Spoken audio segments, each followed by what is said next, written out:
চলতি মাসেই পাকিস্তানের পররাষ্ট্রমন্ত্রী এবং সচিব আসছেন। বলা হচ্ছে পাকিস্তানের সঙ্গে সম্পর্কে নতুন মোড়। মানবজমিনের একটি রিপোর্ট।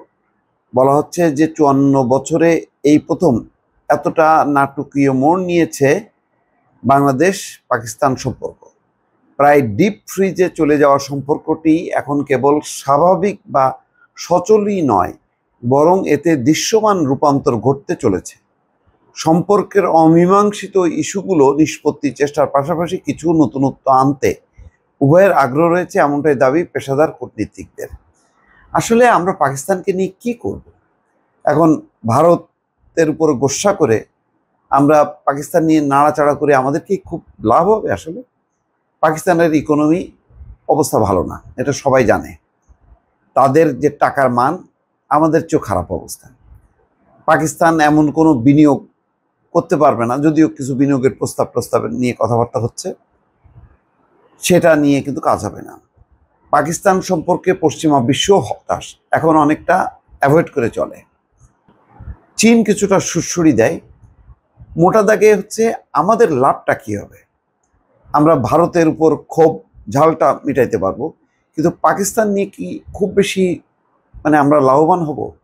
একটা জিনিস মনে রাখা দরকার, বাংলাদেশের এই মুহূর্তে যে সরকার, এটা হলো সাংঘাতিক রকম একটা জনসমর্থিত সরকার, মানুষ আছে পেছনে।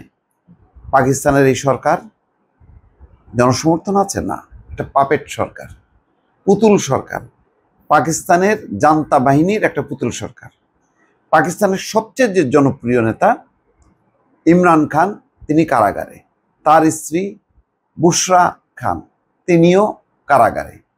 তার মানে পাকিস্তানের গণতন্ত্র পদদলিত, নির্বাচন কলুষিত।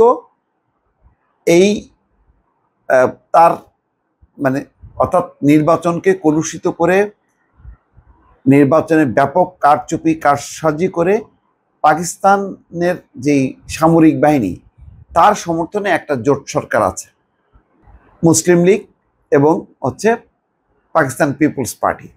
তো পিপিপি এখন তো দেখা যায় তারাও নিষ্ক্রিয়, মুসলিম লীগ আছে কোনো রকম, এবং সত্যিকারের নির্বাচন হলে এটা দাঁড়াইতেই পারবে না। তো এরকম জনসমর্থনহীন একটা সরকারের সঙ্গে আমরা সম্পর্ক করে খুব বেশি লাভবান।